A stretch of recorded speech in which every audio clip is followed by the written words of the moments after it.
Gopi jana vallabha girivaradhari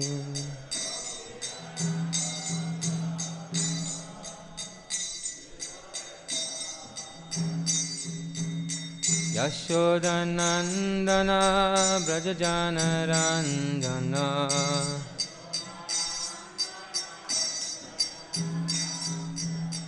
Yashodanandana brajajana ranjana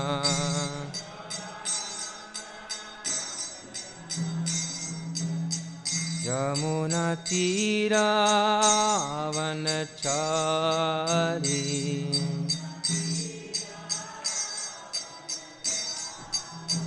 Yamuna tira vanachari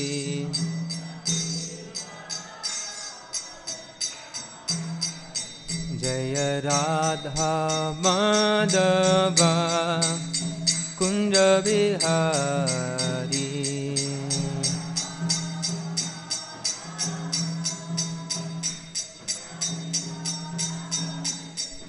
Gopi Jana Vallabha Girivaradhari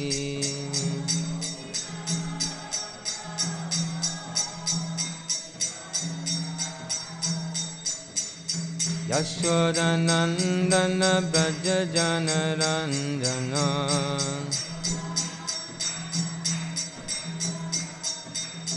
Yamuna tira vanachari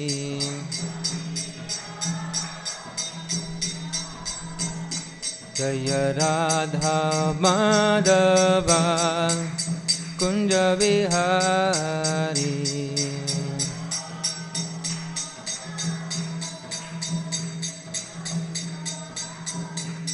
Hare Krishna, Krishna Krishna, Hare Hare, Hare Rama, Rama Rama, Hare Hare.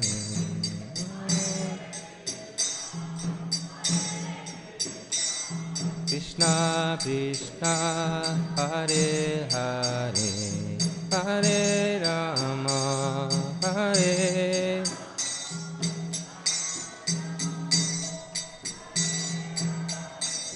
Hare Krishna, Krishna Krishna, Hare Hare, Hare Rama, Rama Rama, Hare Hare. Hare Krishna, Krishna Krishna, Hare Rama,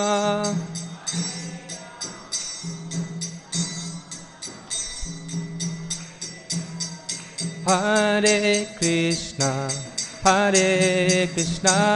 Krishna Krishna, Hare Hare, Hare Rama, Rama Rama, Hare Hare, Hare Krishna, Hare Hare.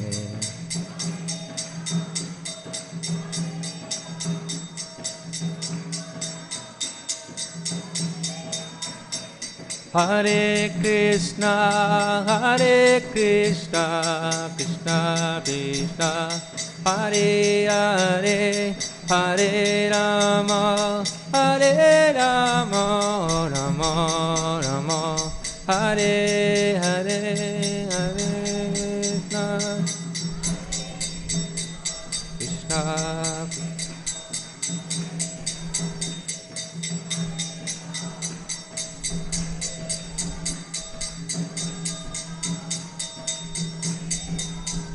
Jaya Radha Madhava Radha Madhava Radha Madhava Radhe Jaya Radha Radha Madhava Prabhupada, Prabhupada, Prabhupada, Prabhupada.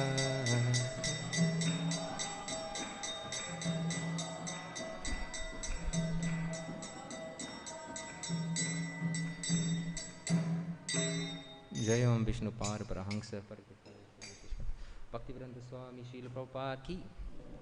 ISKCON founder Acharya BBT founder Srila Prabhupada ki. Jai Om Vishnu Par Parahamsa Parivrajacharya Shtotra Shishmat Bhakti Siddhanta Saraswati Goswami Maharaj Srila Prabhupada ki.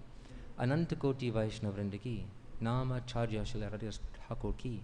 Prem se kaho Shri Krishna Chaitanya Prabhu Nityananda Shri Advaita Gadadhara Shiva Shri Gaur Bhakta Vrinda ki.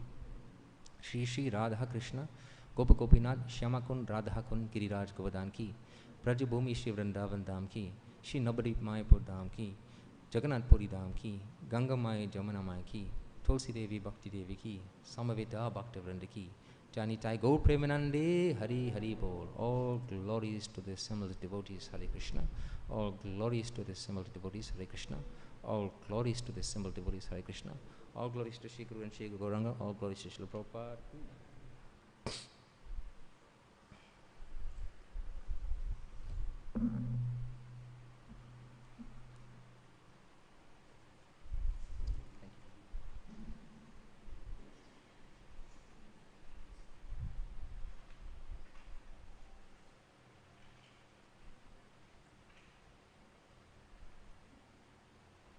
Got some service for you. Anybody has some sticky tape, bring it to class tomorrow, okay?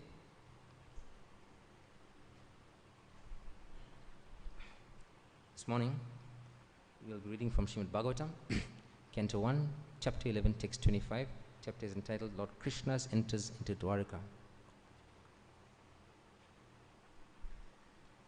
Please repeat after me. Om Namo Bhagavate Vasudevaya. Om Namo Bhagavate Vasudevaya. Om Namo Bhagavate Vasudevaya.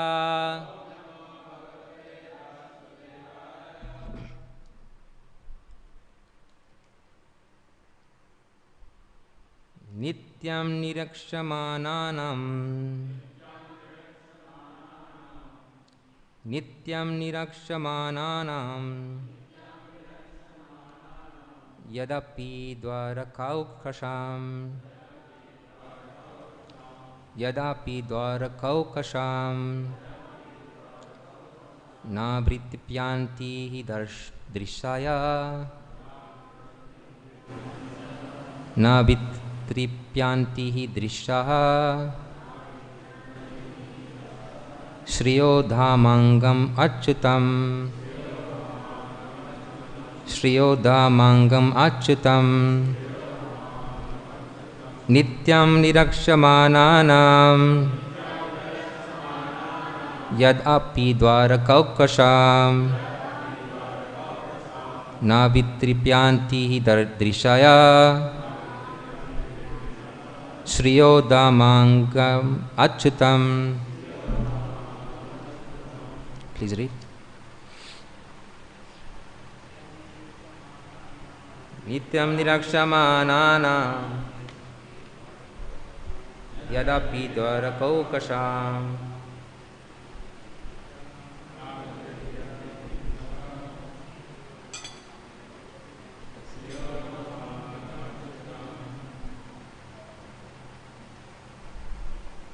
Prabhus, please, more. Nityaṁ nirīkṣamāṇānāṁ. Yadapi dvārakā-okasām. Na vitṛpyanti dṛśaḥ. śriyo dhāmāṅgam acyutam. Anybody else?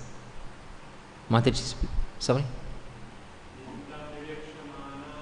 Nityam nirīkṣamāṇānāṁ. Yadapi dvārakā-okasām. Na vitṛpyanti dṛśaḥ. śriyo dhāmāṅgam acyutam. Mataji's. Nityaṁ nirīkṣamāṇānāṁ yadāpi dvārakā-okasām na vitṛpyanti dṛśaḥ śriyo dhāmāṅgam acyutam. Anybody else? Word for word. Nityam, regularly, always. Nirīkṣamāṇānāṁ, nirīkṣamāṇānāṁ, of those who look at him. Yat, although. Api, in spite of.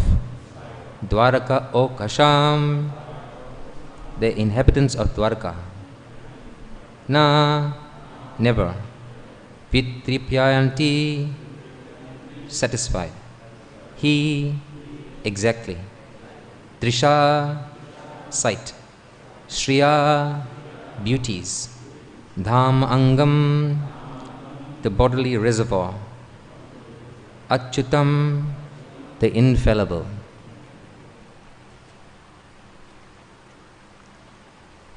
Translation and purport by His Divine Grace A.C. Bhaktivedanta Swami Srila Prabhupada Ki Jai. The inhabitants of Dwaraka were regularly accustomed to look upon the reservoir of all beauty, the infallible Lord, yet they were never satiated.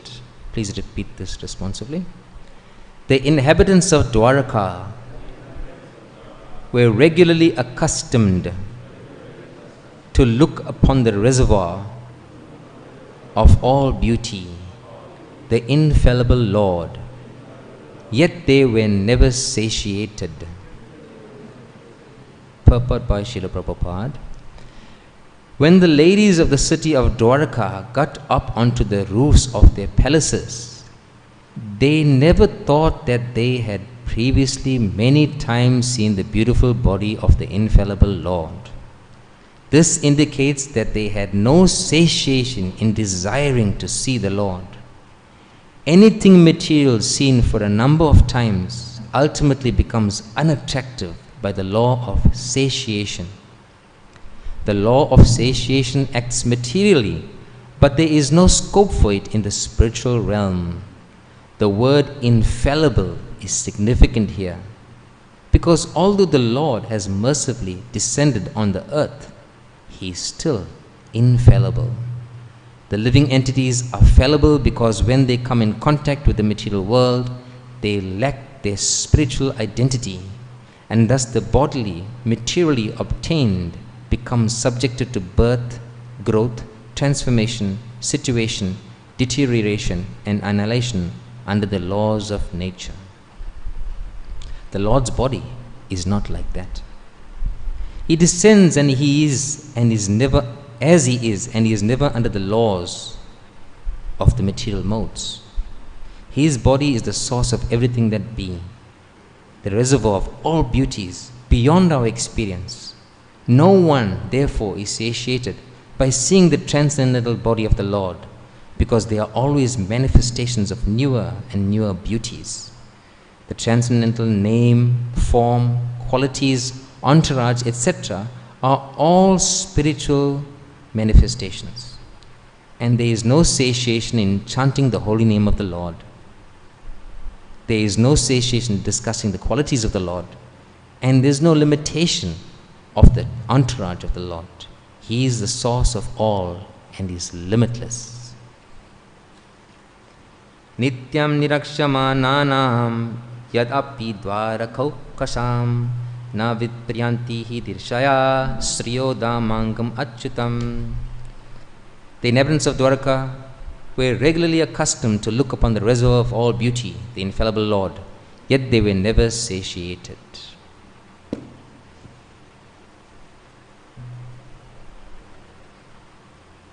Om ajñānatimirandasya gyananjala shalakaya chakshurunmalitam jena tasmai shri gurave namaha.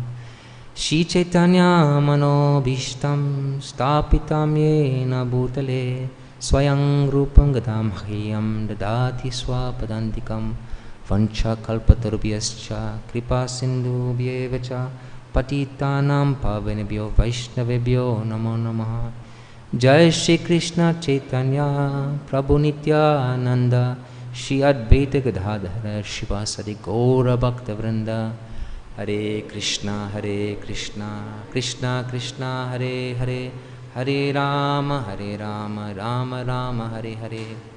Namo Vishnupadaya Krishna Pristhaya Bhutale Srimati Bhakti Chaitanya Swaminiti Namnaya Namami Bhakti Chaitanyam Prabhupada Anusevanam Shri Vrajadanman Mahatmyam Pradashikam Kripanapam.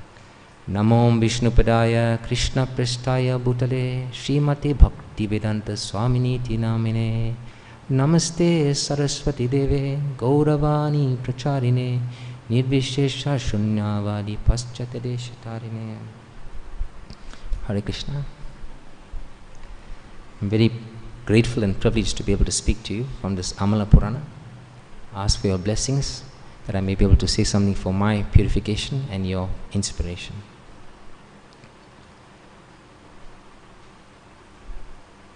Venam Kwanantam Aravinda Dalayataksam Barhavatam Samasitam Buddha Sundarangam Kandarpakoti Kamaniya Vishesha Shobham Govindamadi Purusham Tamaham Bhajami Alola Chandra Kalasadvanamalyavamsi Ratnangadam Pranayakyalikala Vilasam Shamam Tribhanga Lalitam Yata Prakasham Govindamadi Purusham Tamaham Bhajami Angani Yasya Sakalendriya Vrittimanti Pashyanti Panti Kalayanti Chiram Jaganti Ananda Chinmaya Sadujvala Vigrahasya Govindamadi Purusham Tamaham Bhajami.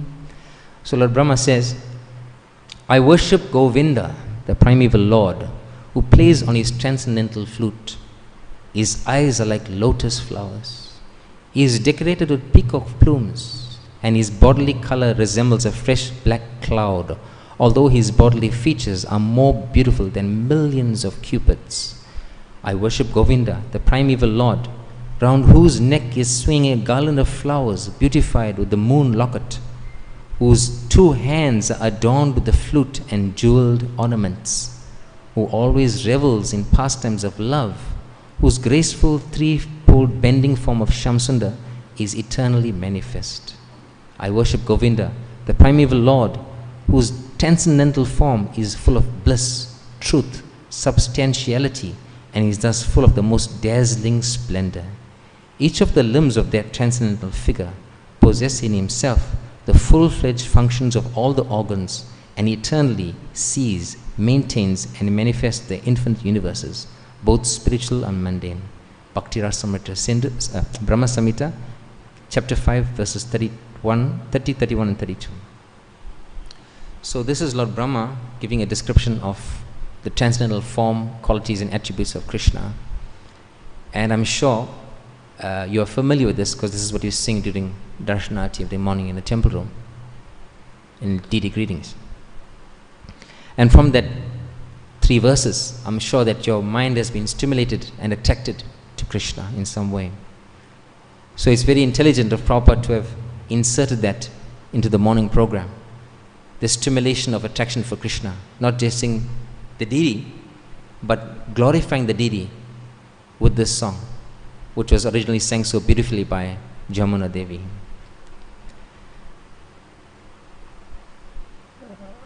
The residents of Dwaraka have welcomed Krishna back with hearts overflowing with affection. And an elaborate description has been given in the previous verses about Dwarakapuri, how opulent it is. And now this entire exchange of discussion between Krishna and the Dwaraka residents is drenched with nectar of sweetness of loving exchanges. For them, Krishna is everything. And there was never a point when they can say, we've had enough of seeing Krishna or being with him. There was never a point of being satiated. This word I will discuss in my presentation, as well as the meaning of infallible, acyutam. These two words I'll focus on, as well as some other points. So, those of you who do chemistry at school, there's a solute like salt or sugar, and a solvent like water. So when you mix those two up, you get a solution. But you cannot add solute to the solution ad infinitum. They will come up to a point where it comes to saturation point, which means you cannot add more of the solute to make it more concentrated. It has reached its maximum concentration point. So similarly, in any material engagement, you will see that the enjoyment comes to a peak and then it dwindles. There's no enjoyment beyond that point. That's called a saturation point of enjoyment, and we are satiated at that point. But experience of Krishna in his name, form, qualities and pastimes has no such saturation point. You can keep on adding nectar of Krishna to the mix, and there's never a point where it'll become hackneyed or boring. In fact, in first canto, the sages of Naimisharanya say, Swadu, Swadu, Pade, Pade. More and more they want to hear this narrations of Krishna's pastimes from the lotus lips of Sutta Goswami. So now I'll begin an analysis of the purport. Looking at a dictionary definition of the word satiated, some may say satiated sounds a lot like satisfied, and actually the meaning is very similar but not the same. Satiated means filled to satisfaction. And in a dictionary there is an example given of hunger. You're satisfied till the point you're satisfied till the point you're like full with your hunger. You're full. So after that you're sick. You cannot eat more. In the same way, the fulfillment of a strong desire,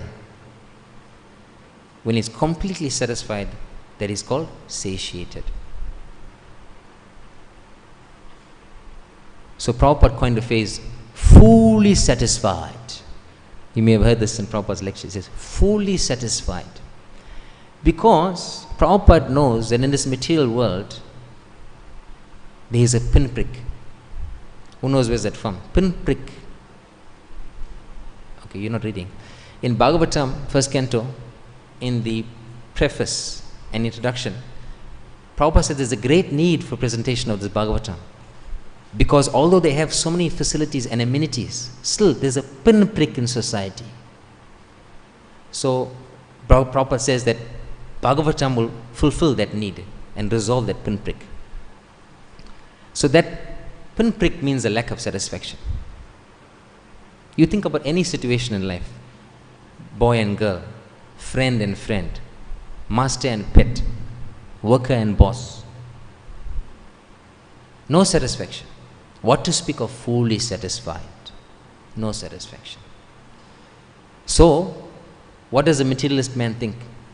Oh, I have failed in this way. Let me try this. Plan B. They always say go with plan B. But the materialist is trying plan B, C, D, F to Z and is still failing comprehensively, being thrashed by the material modes, but he still is trying. So he is not satiated to being defeated by the material modes. That's a material look at the word satiated. But spiritually being not satiated means you're not satisfied experiencing Krishna in the form of his name, form, qualities and pastimes. So Prabhupada gives a very nice meaning of the word satiated in the Srimad Bhagavatam, Canto 5, Chapter 7, Text 11. He says, as long as one maintains material desires, he cannot be happy. As soon as one engages in a devotional service of the Lord, his mind is purified of all material desires. Then one becomes fully satisfied. In first canto, there's one verse, 1.2.6. Ahoitaki apratihata. Devotional service, pure devotional service is described as causeless and uninterrupted. And that fully supracity is fully satisfies the self. But all these material engagements that people are engaging, we also sometimes engage in, not satisfying. So the first point I want to touch on, Prabhupada says there's no satiation in desiring to see the Lord.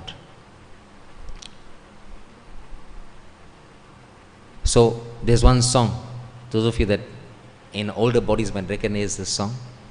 I can't get no satisfaction, 'cause I try and I try and I try and I try. This is from the the Rolling Stones. Mick Jagger, he sang this song, 1960s or 50s. And that's typical situation. You can't get no satisfaction in this material world, Baba. Try as you may. So, what is this?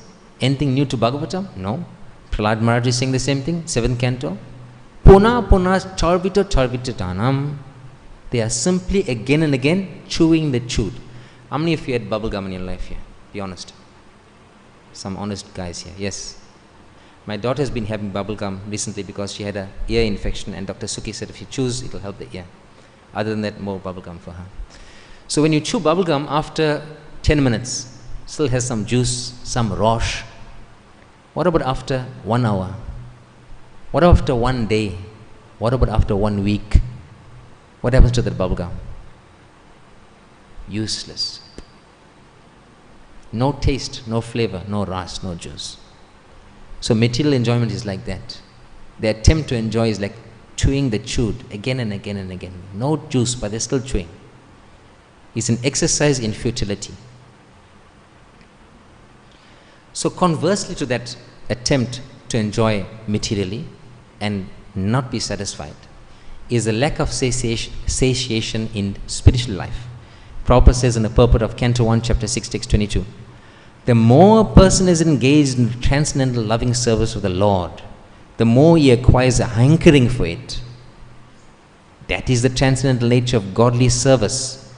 Material service has satiation, whereas spiritual service of the Lord has neither satiation nor end. One can go on increasing his hankerings for loving transcendental service of the Lord, and yet he is still not finding satiation or end. By intense service of the Lord, one can experience the presence of the Lord transcendently. Therefore, seeing the Lord means being engaged in his service, because his service and his person are identical. How many of you have been so busy on Janmashtami Day or Radhashtami Day making some arrangement you missed Darshanati? Okay. There's a large community here in Mayapur, but in South Africa there's a smaller people, so it's a lot of service, fewer people, so you get to do everything.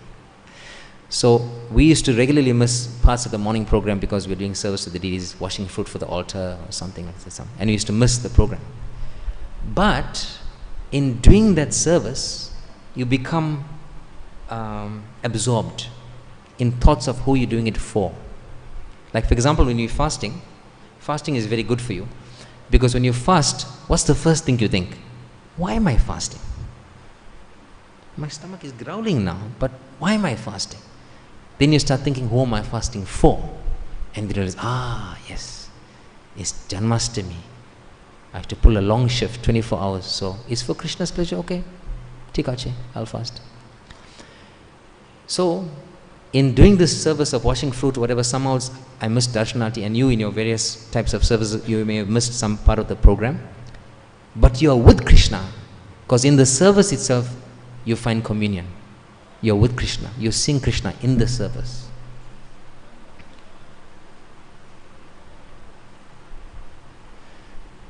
This doesn't apply to material situation. You do the same thing repeatedly on a material platform, it becomes boring, hackneyed. If you see somebody many times, or some things many times, you take it for granted. There's a saying in English, familiarity breeds contempt. Have you heard of this before? It means if you regularly sing something or somebody often, you'll take it for granted and you'll start to become less respectful to that person. This is a very big danger in a guru-disciple relationship. That's why when you come in front of the spiritual master, you should feel yourself as a fool. Prabhupada said this. It is very good to feel like a fool in front of the spiritual master. Because you think, who is this guy? I read Bhagavatam, I read Bhagavad Gita. He's quoting from the books I read. Maybe I should quote to him. Then you start to think of him as an ordinary person. And what does Shastra say about if you consider the Guru an ordinary person? You have a mentality of naraka, hellish mentality. So familiarity breeds contempt. So if this familiarity is found in the dealings we have with the Lord or the devotees, it can lead to spiritual disaster for us. We have to recognize and be very cautious and appreciate the presence of the Lord and His devotees, because they are rare. If you take devotees as common, we'll take the deities as common. We'll take Krishna consciousness as common. We will take Krishna as common. But all these things, personalities, are uncommon, extraordinary, great, fantastic. It's a very rarity to come into the devotional service. The next word I wish to discuss is infallible. Prabhupada says the word infallible is significant here. Now, the rest of that sentence I'll read to you. The word infallible is significant here because although the Lord has mercifully descended to the earth, He is still infallible. Now some people may think, if you read this to a non-devotee, your Krishna has come to this earth, so he is a man. He's a common man. But Krishna calls such people muda. They don't recognize me as a spiritual supreme person. They think of me as an ordinary man. They are muda. So the point here is that Krishna descends, Supreme Personality of God descends to the material world, but still he maintains his identity as the Supreme Personality of Godhead. We, on the other hand, when we descend to the material world, immediately we are covered. The analogy is given of milk touched by a tamarind, souring agent, or water touching dust. We are in monsoon season here. 2 days back it was dry, no rain. True?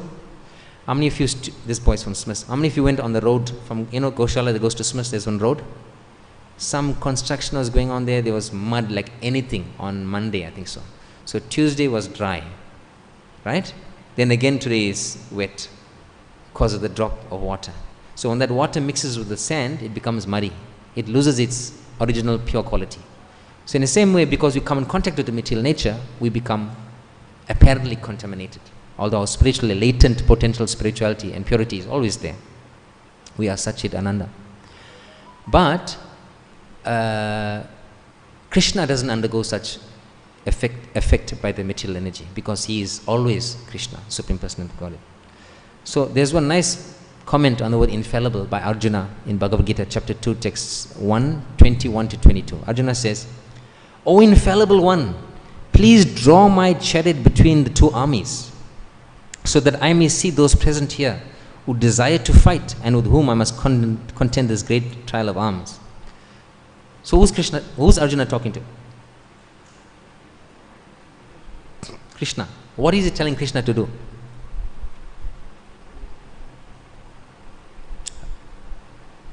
Yes? To move the chariot in between the midst of the both armies. So he is ordering Krishna. Arjuna, who is a man, is ordering God. Now, what does God do? You asking me to drive the chariot? I don't think so. Does Krishna say that? Immediately he does. Why? Acyuta is infallible. Acyuta doesn't just mean in the spiritual sense, but whatever command he gets in the position he's placed, he does it. He loses the game with the coward boys, he carries them on his back. He gets caught stealing butter, he agrees to get tied up after some initial drama. And Arjuna says, drive here, he drives it. But remember one thing, very important point which is going to drive this point home in your head. Listen to this. In the middle of the battlefield, is it all calm and serene and peaceful? Is it? It's noisy. People are yes, Jagannath Priya. It's noisy. People are shouting. Weapons are clashing against the horses and elephants are making noise. Men are shouting. People are getting dismembered, decapitated. It's not a calm scene. And you cannot hear if I speak to you, Krishna, can you please move the chariot to the right, please, Prabhu? He's not going to hear you. Even if you shout Krishna. So what does Arjuna do? He's kicking Krishna on the left. right, which means turn right. He's kicking Krishna on the left, which means turn left. Can you imagine? And Krishna is not saying, excuse me. He is humbly doing the service. Why? Acyuta, infallible. So, as living entities, Jiva, Atma, that we are, we do not share that transcendental nature. When we come in touch with the material modes, we become affected. And Prabhupada quotes here, we are subjected to birth, growth, transformation, situation, deterioration and annihilation under the laws of nature. What does it mean? 6 changes. Any material being is born, grows, stays for some time, produces byproducts, dwindles and dies. These are the 6 transformations of any material born being. Then Prabhupada says, in the journey of self-discovery, chapter 1, Krishna never changes. He never falls down. Because he is the controller of Maya, the material energy. We are controlled by the material energy. And Krishna is the controller of the material energy. That is the difference between Krishna and us. And not only does he control the material energy, but he controls the spiritual energy. All energies. This is from Journey of Self-Discovery, chapter 1. Just one thought came to my mind when I read this. Is chapter 7, text 14. Devi esha gunamaya mama maya duratyaya. It is divine nature, but it is Maya. But whose Maya it is? Mama Maya Duratma. It's Krishna's Maya. So it's very strong and difficult to overcome, but it's under the control of Krishna. Then we'll discuss a few more points. In the meantime, you can contemplate some questions. Prabhupada says here, Krishna's body is a reservoir of all beauties beyond our experience. Now, I remember in the 10th chapter of Bhagavad Gita, Krishna describes his opulences, and at the end he says, what I am telling you is but a spark of my splendor, and I am maintaining this whole creation by a spark of my splendor. Right? So we don't have a clue how beautiful Krishna is. Whatever we have knowledge of is from the Shastra description of by the Acharyas and our spiritual authorities. We personally have no idea how beautiful Krishna is. And as mentioned a little bit in yesterday's class by His Grace Jivanath Prabhu, the Lord manifests as the Archa Vigraha, mane deities. So deities means you can see, oh, here's Krishna, he's very beautiful. Madhava is a very big. Radharani is always offering something to Krishna. Krishna's hip is bent in a special way. Sometimes he has some pearls on that hip. He's holding the flute. Once His Holiness Bhakti Tirtha Swami was here in Mayapur, and he said, Krishna is playing his flute and I'm disturbed that I cannot hear it. This is the vision of a pure devotee. So Krishna is playing his flute. He's in Tribhanga, tree-bending form. He has locks of hair encircling his face. He has beautiful gopi dots on around his eyes. His nose is like a sesame flower. His reds are full and bright red like a bimba fruit. His neck has 3 lines like a conch shell. But we don't start there. We start at the feet. Because this is the way to take darshan, from the lotus feet up. So let's describe the lotus feet of Madhava. Madhava's lotus feet are reddish underneath. But you can't see the lotus feet because they're always covered with tulsi and flowers offered by the devotees. But when you get a glimpse of those reddish toenails of Madhava, your moment, your day, your week, your month, your lifetime is successful. Because for the rest of the day, whatever the material energy throws to you, you'll have that vision. This is Madhava's lotus feet.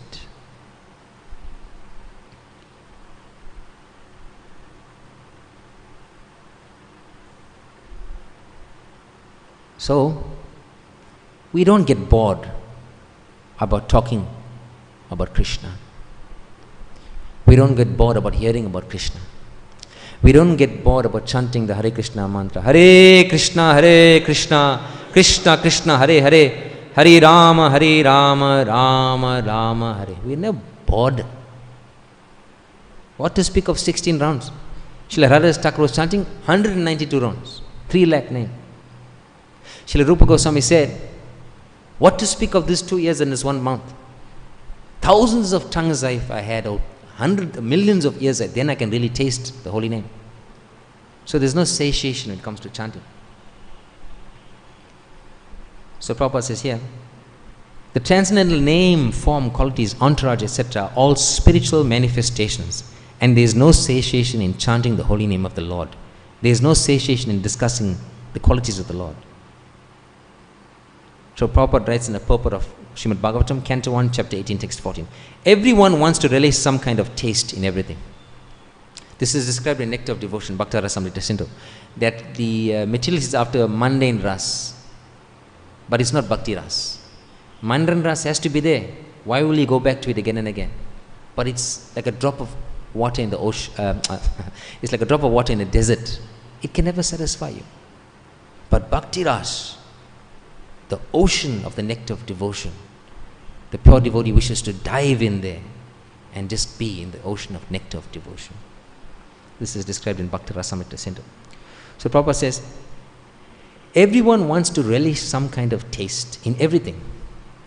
But one who is engaged in the transcendental loving service of the Lord can derive unlimited pleasure from such engagement. The Lord is unlimited, and His name, attributes, pastimes, entourage, variegatedness, etc. are unlimited. And those who relish them can do so unlimitedly and still not feel satiated. Later on in that same purport, Prabhupada says, there is no end to such transcendental discourses.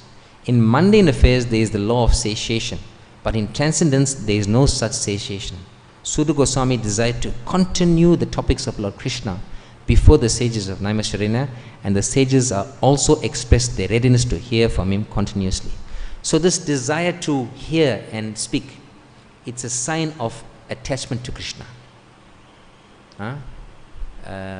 First Canto, Chapter 2, verses 17, 18, 19 is saying, when the bad things are reduced from the heart, you want to hear more and more. So I thought I'll share a few of my realizations which I've had in the last few days preparing for this class. A few days back, like about 3 seconds before Padma had called me, I had this thought. Exactly 3 seconds, and the phone rang, it was Padma. So the question was, I asked myself, how much am I thinking of Krishna? We can test how much we are Krishna conscious, but how much we are attracted to and absorbed in devotional service, especially the chanting of the Hare Krishna Maha Mantra. So I asked myself, how much am I thinking of Krishna? How much am I attracted? How much am I attentive to Krishna? Because what thought at the time of death gets you back to Godhead? What thought? Only one thought. What is it? Only Krishna. Krishna says any other thought, you will get born in that circumstance again, without fail. In chapter 8, text 5 and 6. So, as Prabhupada says, there is no satiation in chanting the holy names of the Lord. And I mentioned the example of Haridas Thakur and Srila Rupa Goswami. So once, I was in a Bhagavatam class by His Holiness Bhakti Briyad Bhagavat Swami. He's from South Africa. And at that time, he was a brahmachari, Briyad Mridanga Prabhu. And he said, there is no happiness in this material world, just the satisfaction we get from devotional service. Now I was like a bhakta, like about 1 month, and I said, I was like depressed. I thought I'm coming to Krishna consciousness, enjoy, yay! But then I saw, what? There's no enjoyment in this material world, oh my God. Then the second part of what he said, just the satisfaction that we get from devotional service. You remember earlier I told you about some experience when you're doing service and you don't get to do darshan, and you remember I told you that? So that satisfaction, that's the thing, that's the tangible reciprocation from Krishna, that you're pleasing Him. That satisfaction that you get from devotional service, be it chanting, be it hearing Bhagavatam class, be it taking darshan of the deity, book distribution, living in the temple as a brahmacharya, being a responsible householder. All of these things done as a service to Krishna give Him satisfaction and pleasure. And when He is satisfied, you are satisfied. Rishikena Rishikesha Sevaya. Right? Bhakti Uchati. So, Mahaprabhu says about this unending satisfaction, Anandam Bodhi Vardhanam, that this joy is, bliss is ever increasing. It's not like that in the material world. We've had relationships, we've had experience of tasting this and that, dancing like this and that, but the satisfaction peaks at some stage. It gets boring after some time. But Mahaprabhu is saying, Anandam Buddhi Vardhanam, ever increasing. So Prabhupada says in Canto 2, Chapter 6, Text 36, it is said in the scriptures, Brahma Sokyam Tvanantam, spiritual happiness is unlimited. Yea, it is said that even the Lord cannot measure such happiness. This does not mean that the Lord cannot measure it and is therefore imperfect in that sense. The actual position is that the Lord can measure it, but the happiness in the Lord is also identical with the Lord on the count of absolute knowledge. So the happiness derived from the Lord may be measured by the Lord, but the happiness increases again. And the Lord measures it again. And then again the happiness increases more and more. And the Lord measures it more and more. And such there is eternally a competition between increment and measurement. So much so that the competition is never stopped, but goes on unlimitedly and infinitum. Spiritual happiness is Anandam Buddhi Vardhanam, or the ocean of happiness which increases. The material ocean is stagnant, but the spiritual ocean is dynamic. So please consider some questions that you may have. We have 5 minutes left.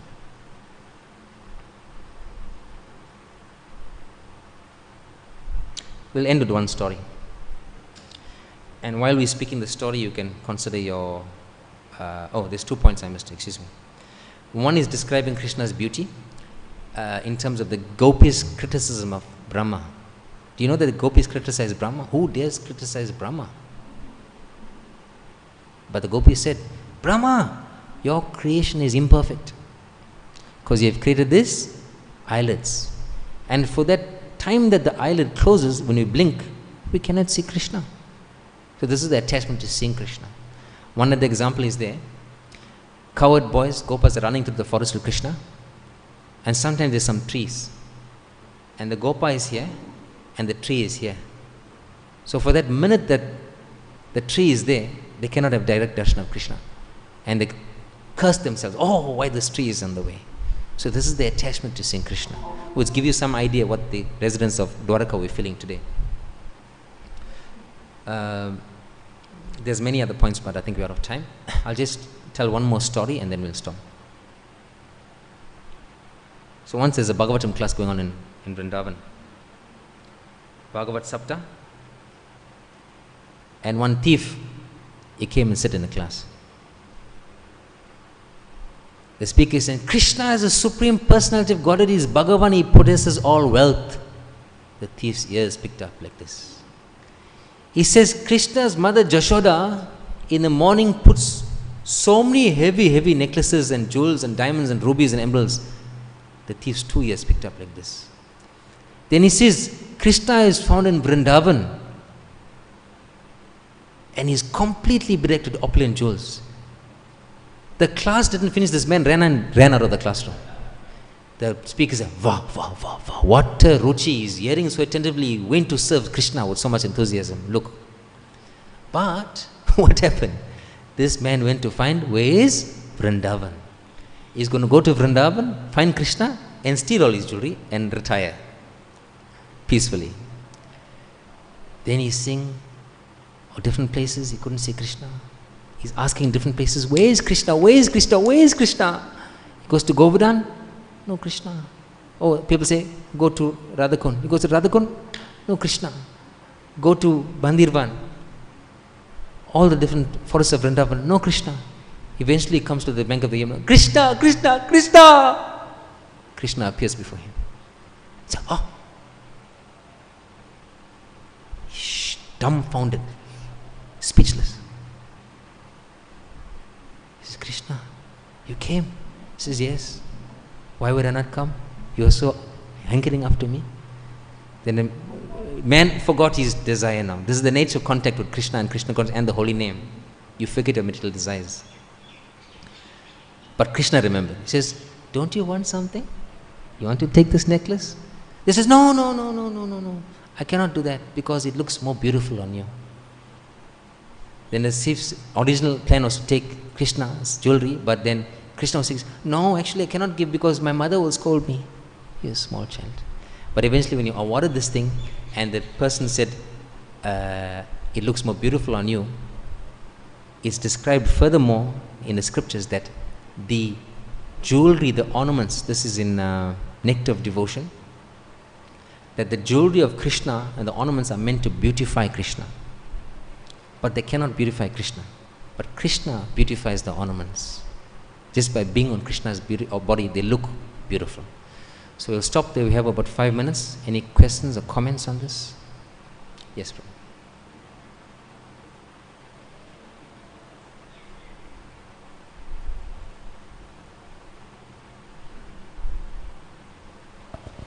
Hare Krishna Prabhu, just a small comment. When Krishna actually passes behind a tree and the gopas cannot see him, they actually faint, unable to tolerate the separation even for that one moment. They actually collapse on the ground. So just wanted to add this comment. Thank you, Prabhu. Anybody else? Some comment, some question? So I'm feeling very happy today for being given this opportunity. I am blessed. Thank you very much. Hare Krishna. Grantaraj Srimad Bhagavatam ki, Patita Pavan Srila Prabhupada ki, Gaur Premanande Hari Hari Bo.